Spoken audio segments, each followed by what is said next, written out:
department has been underspending while the vulnerable people of Gauteng continue to suffer. To be honest, this department has basically been caught with its pants down when COVID arrived on our shores.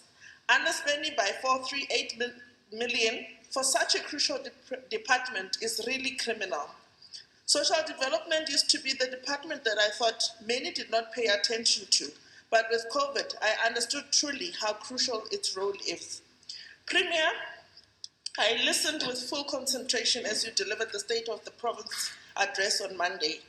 At the beginning, you said you would be honest and mention successes, but also acknowledge the shortcomings of your government, and I listened attentively. None of the shortcomings were mentioned. During the COVID period, the department was forced to act on impulse and accommodate homeless people. Then they promised they would develop a much-needed homelessness strategy, even allocating 84 million to this plan.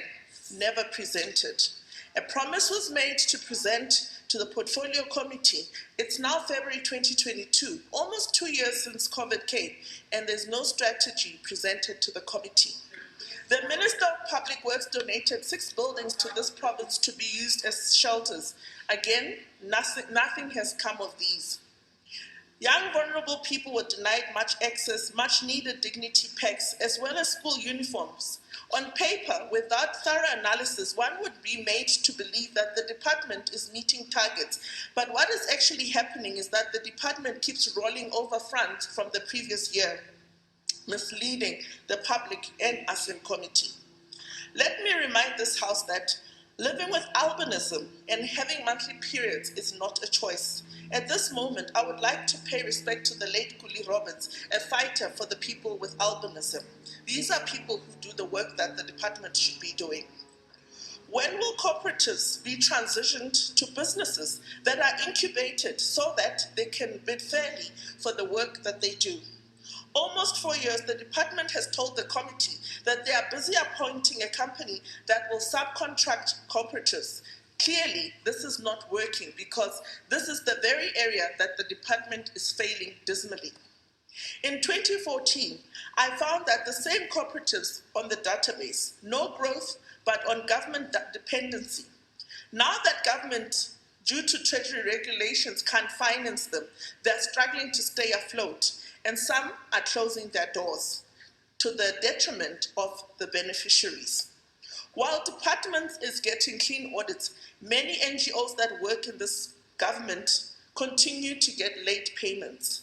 Yes, finally, the monitoring and evaluation department was started in the Department of Social Development, but they don't seem to understand how to capacitate NGOs to ensure that they are compliant, or the department doesn't know how to maintain compliance with the NGOs. Either way, the beneficiaries and staff employed by these NGOs are the ones that ultimately suffer. Failure to allocate the ECD stimulus issued by the president would have gone a long way to cushioning ECD sector, but the department was simply not ready to spend that money. What a shame. Honorable Premier, you made a promise on Monday that the people of Gauteng, you will release the SIU reports. From me, looking at social development, I am particularly waiting to see the outcome of the conduit payment investigation, which you promised in this House that you will table. A person went missing and to this day was never found. I really want to see that SIU report. The Gauteng Department of Social Development truly needs to be a more functional and proactive monitoring and evaluation units that devise compliant solutions to assisting the welfare sector, which ensures on-time payments for NGOs so the vulnerable are protected, continuous empowerment of NGOs to ensure that treasury regulations are complied with. The department's poverty alleviation programs need to ensure that they also contribute to job creation, entrepreneurship in this province. This is an urgent emergency response, using your words, Premier. Talking about DID, I want to table incomplete projects by this department in Tembisa Old Age Home, closed down but built by this department because of infrastructure projects. But Acres Primary School, still incomplete, was meant to be opened in 2017, half done, but supplier paid off.